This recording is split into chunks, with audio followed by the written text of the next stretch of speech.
Bismillahirrahmanirrahim. Assalamualaikum warahmatullahi wabarakatuh dan salam sejahtera. Baiklah, cikgu akan menyediakan satu video pembelajaran berkaitan dengan bab yang terakhir dalam tingkatan 5 iaitu teknologi genetik. Tapi dalam video ini cikgu cuma memfokuskan subtopik 13.1 yang berkaitan kejuruteraan genetik. Okey, sebelum tu cikgu perkenalkan diri cikgu. Cikgu adalah Cikgu Ma'aruf daripada SMK Taman Tasik, Taiping. Okey, ada yang kenal ke? Okey. Sebelum tu kita berkenalan dulu dengan istilah kejuruteraan genetik. Apa maksud kejuruteraan? Okey, kejuruteraan adalah salah satu aplikasi sains untuk memenuhi keperluan dan juga kehendak manusia. Memang kita wujudkan kejuruteraan ya, manusia mewujudkan kejuruteraan adalah untuk kesejahteraan hidup manusia. Dia aplikasi sains ya. Okey, dan genetik ni biasalah kan. Kalian pun dah belajar biologi. Jika tak tahu apa maksud genetik tu, bukan pelajar bio kot. Okey, okey. Maksud genetik ialah merupakan bidang sains mengkaji fenomena. Keyword dia perwarisan dan variasi. Dalam semua makhluk hidup ni kita ada perwarisan dan juga variasi. So itu adalah bidang genetik. Tak kiralah ya, organisma yang kita nampak ataupun mikroorganisma, contohnya bakteria. So inilah maksud kejuruteraan genetik. Alright. Okey, cuba anda fikirkan. Macam mana tomato yang asal yang kita biasa tengok warna oranye ataupun merah ni. Okey, boleh kita tukar dia. Kita nak bagi dia menarik sikit, nak bagi tarik perhatian orang. Ataupun kita nak elakkan tomato ni cepat busuk kan. Kita jadikan dia macam dalam gambar ni. Boleh tak? Cuba fikir. Okey, ni pisang liar. Kalau tengok sebelah kiri ni, ini adalah contoh pisang liar yang kita boleh jumpa sebenarnya dalam hutan. Tapi cikgu tak pasti ada lagi ke tak zaman sekarang ni. Okey, dan kita boleh ubah dia. Kita boleh ubah suai dia jadi pisang yang boleh dimakan. Okey, seterusnya, ini ayam. Ayam kampung kan? Ayam kampung yang sebelah kiri tu. Boleh tak kita ubah suai dia jadi ayam yang lebih gemuk? Supaya isi dia lebih banyak dan mungkin dia lebih kuat kan? Dia lebih sihat, kurang dijangkiti penyakit. Logik tak? Cuba kita fikirkan. Sebenarnya boleh kan? Yang penting asasnya DNA. Betul tak? DNA. Jadi DNA memang setiap organisma, ciri-ciri yang kita ada ni ditentukan oleh DNA. Betul tak? So pada DNA kita boleh jumpa gen. So gen yang menentukan ciri sesuatu organisma. Okey, jadi maksudnya kita boleh ubah suai DNA, kita bentuk jadikan dia sebagai DNA yang terubah suai. So ini yang kita panggil mengubah suai ataupun memanipulasikan gen. Okey, sebelum kita teruskan topik kejuruteraan genetik, nak lebih memahami apa dia kejuruteraan genetik, cuba kita ulang kaji dulu. Okey, apakah unit asas yang menentukan ciri atau fenotip organisma dan boleh diwariskan? Cikgu pasti kalian dah belajar kan tajuk ni? Okey, anda dah belajar kan dalam tajuk perwarisan. Hukum Mendel pertama, hukum Mendel kedua. Jadi mesti dalam kepala kalian terfikir apa dia unit asas ni? Gen. Gen. Jadi gen ni kita boleh jumpa di mana? Pada DNA. DNA kita boleh jumpa kat mana? Pada kromosom. Kromosom kita boleh jumpa di mana? Pada nukleus di dalam sel. Jadi setiap sel yang ada nukleus, kita boleh jumpa gen. Baiklah. Okey, sebelum kita meneruskan, nak memahami lebih mendalam apa dia kejuruteraan genetik ni, kita nak tengok dulu apa matlamat ataupun objektif pembelajaran dalam subtopik 13.1 ni ya. Okey, yang pertama kita nak memahami ataupun nak mengetahui apa dia maksud kejuruteraan genetik. Okay, yang kedua kita nak memahami ataupun mengetahui maksud organisma terubah suai genetik ataupun GMO. Dan seterusnya kita nak memahami aplikasi kejuruteraan genetik dalam penghasilan. Pertama, organisma terubah sesuai genetik, makanan terubah sesuai genetik, dan yang paling penting adalah aplikasi kejuruteraan genetik dalam penghasilan hormon insulin. Sebab kita tahu hormon insulin ni ada banyak guna dia kan. So kita kena perlu memahami aplikasi kejuruteraan genetik dalam penghasilan insulin. Okey, ini yang lebih mendalam. Apa dia kejuruteraan genetik sebenarnya? Okey, kejuruteraan genetik ni merupakan satu teknik manipulasi gen. Ini keyword dia. Teknik manipulasi gen. Untuk mengubah suai genetik sesuatu organisma. Maksudnya secara logiknya, secara teori, ataupun secara saintifik, sebenarnya kita boleh ubah suai genetik. Nama dia kita panggil teknik manipulasi gen. Okey, sesuatu organisma bagi membentuk kombinasi gen yang baharu. Itu hasil dia lah, produk dia.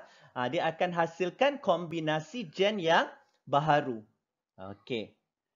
So, organisma sama ada haiwan, tumbuhan atau mikroorganisma yang dihasilkan melalui teknologi DNA rekombinan, kita panggil dia sebagai organisma terubah suai genetik. Ini maksud organisma terubah suai genetik. Ataupun dalam bahasa Inggeris, Genetically Modified Organism. GMO. Okey, apa sebenarnya organisma terubah sesuai genetik ni? Dia adalah organisma, tak kiralah haiwan ke, tumbuhan ke, bakteria ke, yang kita hasilkan melalui teknologi DNA rekombinan. Teknologi DNA rekombinan ni kejuruteraan genetik lah maksud dia. Kaedah di dalam kejuruteraan genetik. Okey, kejuruteraan genetik ni bagaimana nak dilakukan dia? Macam mana kita boleh lakukan kejuruteraan genetik? Okey, dia melibatkan pemindahan segmen DNA daripada satu organisma. Maksudnya segmen DNA tu dia ada gen yang berguna, yang bermanfaat, yang kita nak gunakan dia supaya kita boleh pindahkan dia pada organisma yang lain. Kita pindahkan pada DNA pada organisma yang lain lah.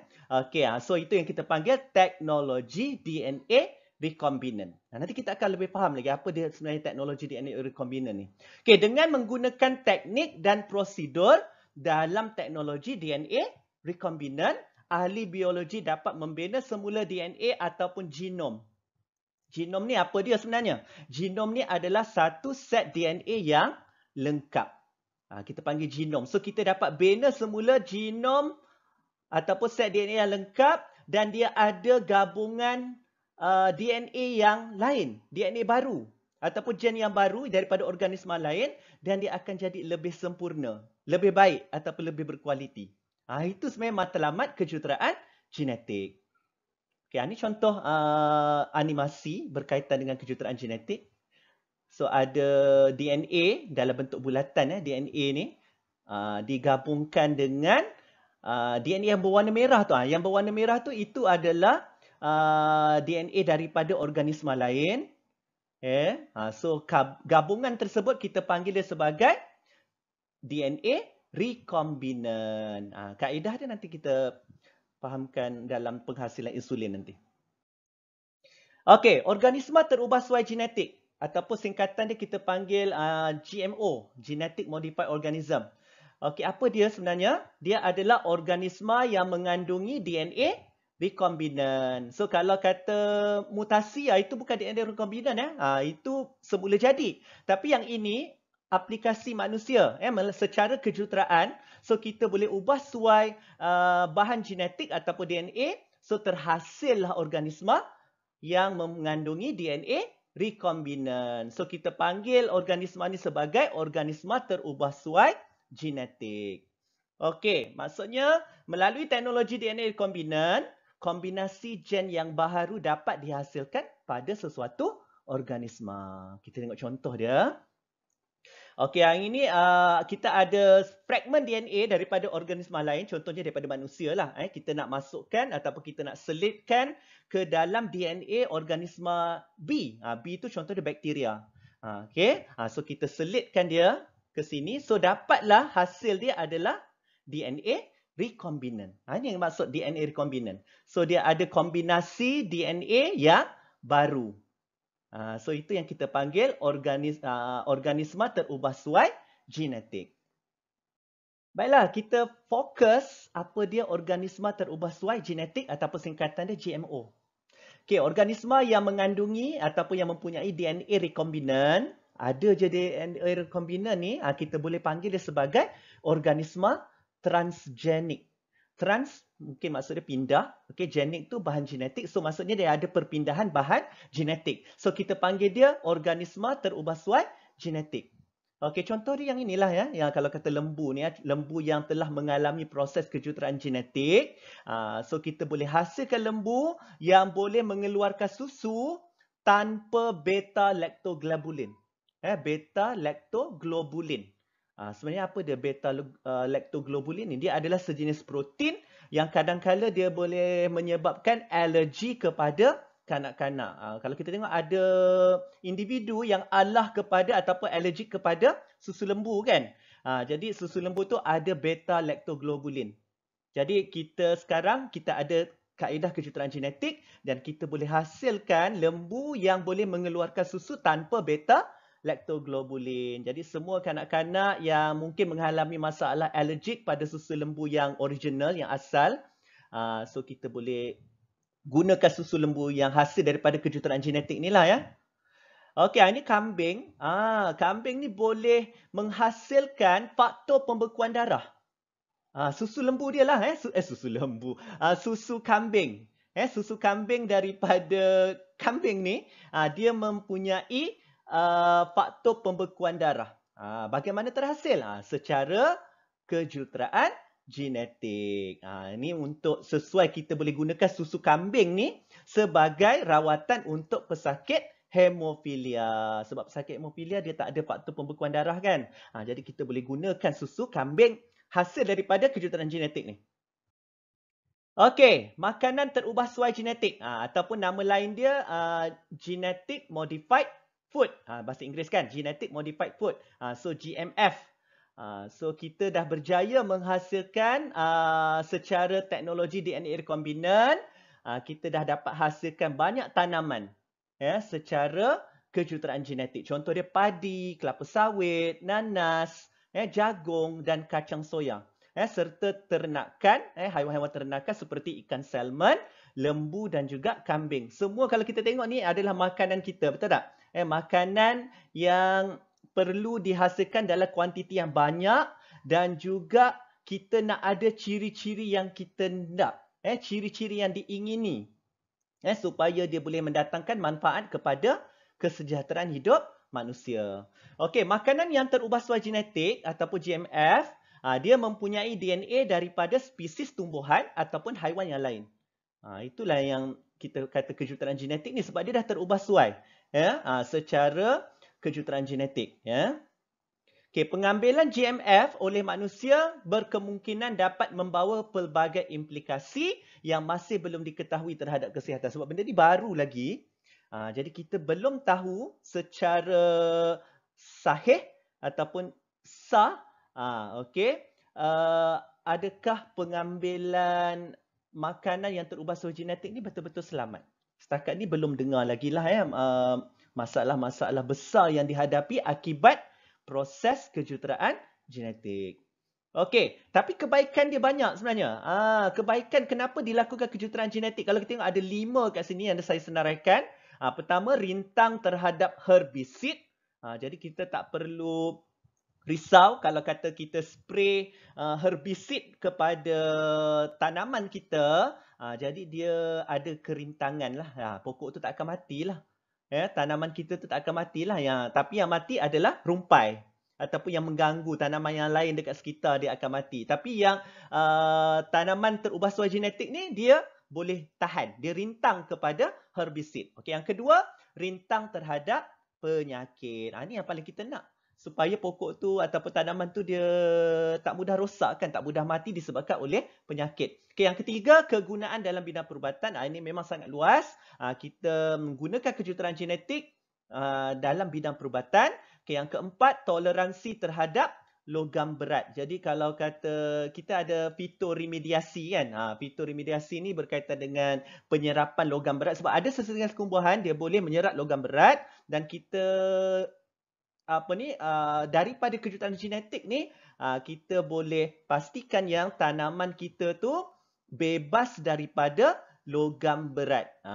Sebelum dia pindah pada kita, baik kita singkirkan dulu logam berat tu kan. Jadi kita hasilkan secara kejuruteraan genetik supaya tanaman tu bertoleransi ataupun dapat mengelak daripada penyerapan logam berat. Okey, yang kelima, rintang terhadap serangan serangga. Itu biasalah kan, penyakit serangga. Itu masalah utama yang dihadapi oleh petani. Okey, kebaikan. Kita tengok dulu kebaikan makanan terubah suai genetik ataupun GMF. Kita dapat mengatasi masalah bekalan makanan dunia melalui penghasilan tanaman dan ternakan transgenik yang berkualiti tinggi. Okay, kita dapat kurangkan kos penghasilan. Tapi kos melaksanakan itu mungkin tinggi, tetapi kos penghasilan dia akan jadi lebih rendah.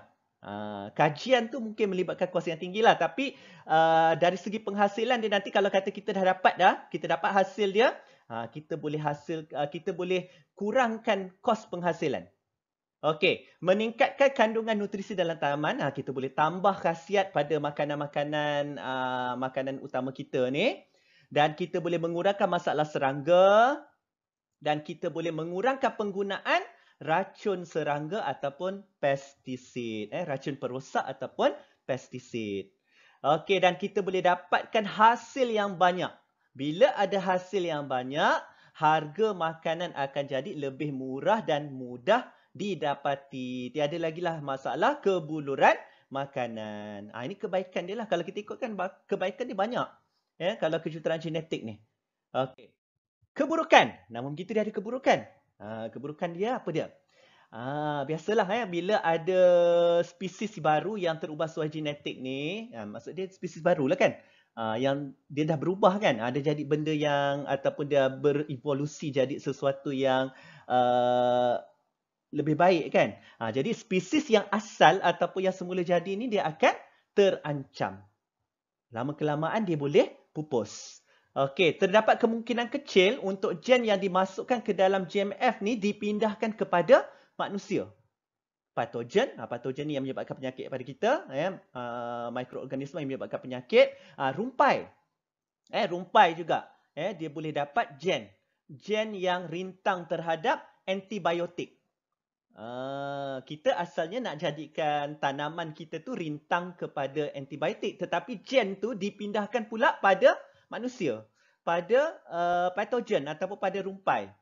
So dia akan menghasilkan, contoh macam dalam gambar kat bawah tu, nanti boleh kalau rumpai tu dia boleh jadi super weed sebab dia ada gen yang rintang terhadap antibiotik.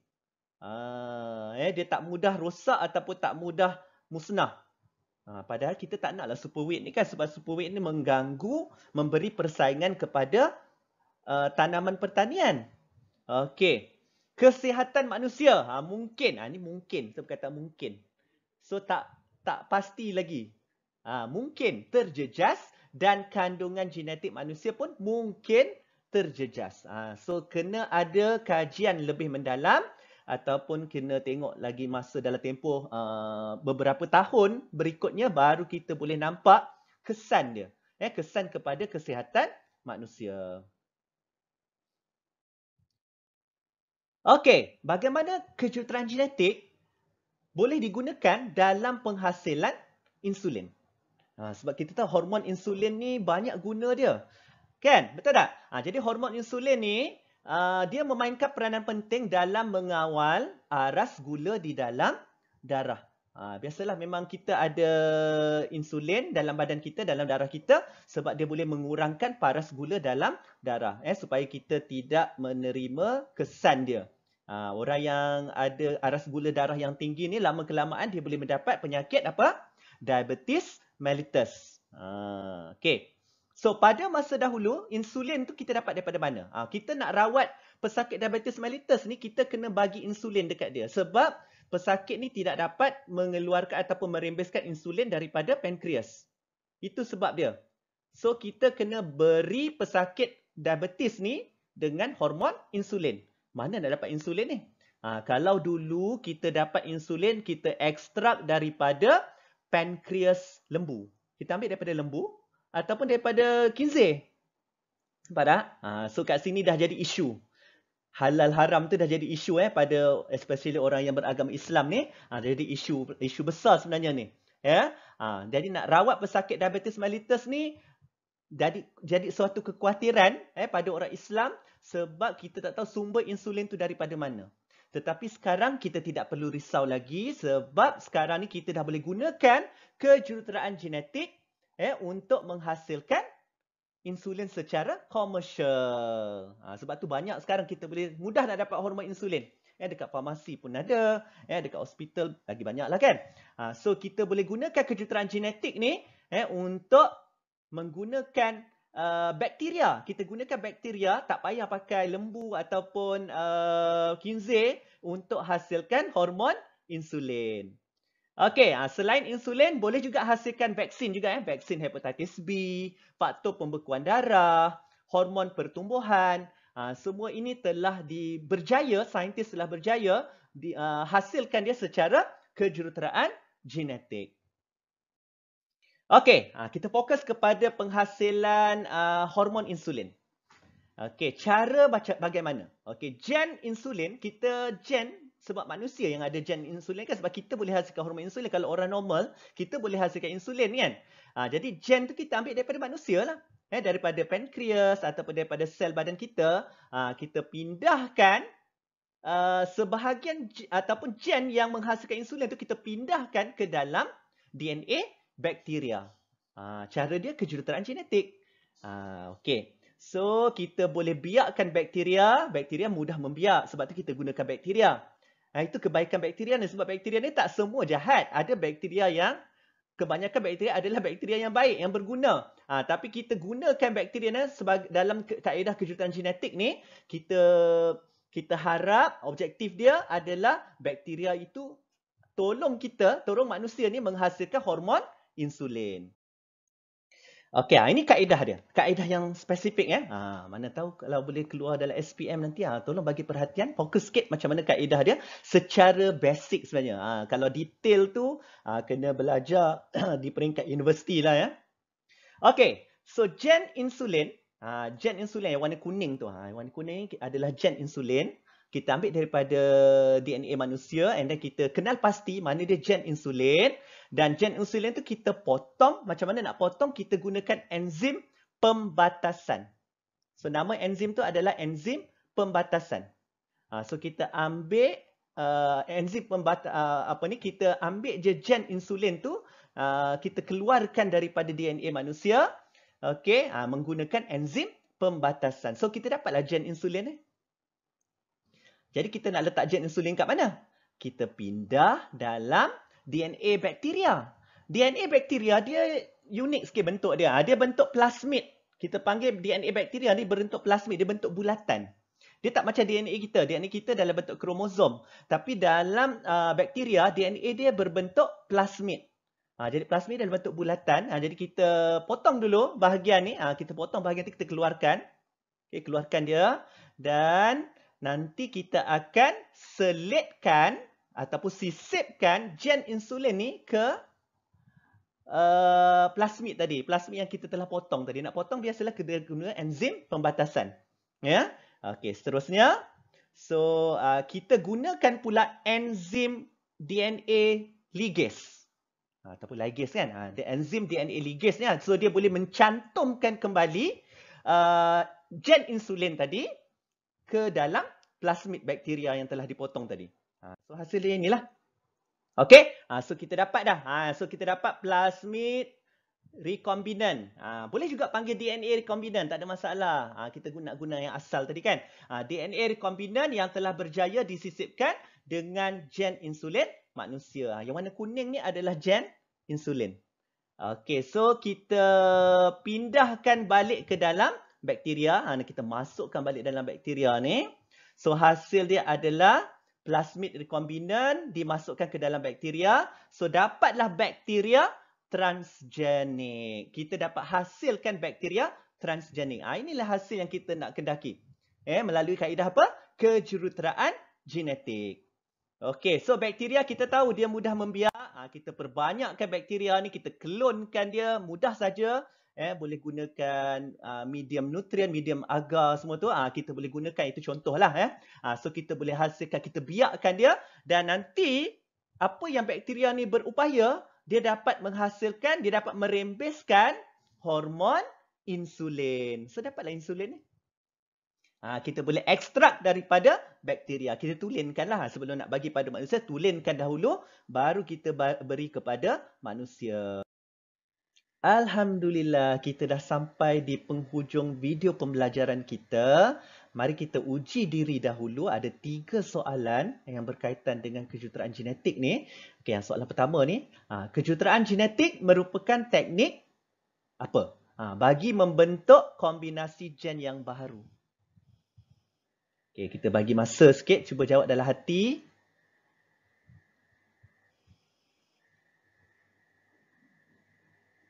Okey, apa jawapan dia? Okey, so C, manipulasi gen. Okey, teknik memanipulasikan gen. So, kita dapat kombinasi gen yang baharu. Okey, soalan kedua. Organisma yang mempunyai DNA rekombinan dikenali sebagai organisma apa? Adakah genetik terbaik?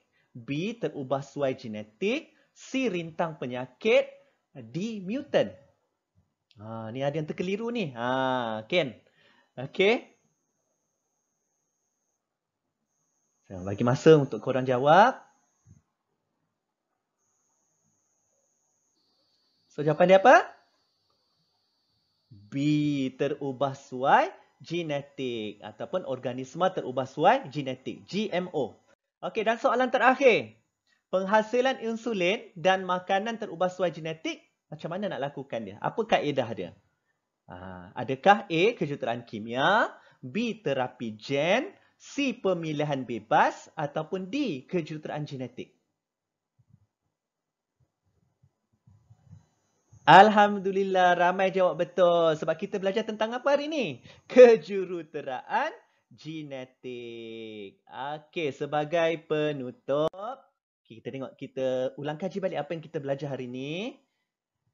Okey, salah satu aplikasi dalam teknologi genetik ialah kejuruteraan genetik. So, kejuruteraan genetik ni sebahagian ataupun salah satu daripada aplikasi yang ada dalam berkaitan bidang genetik ni.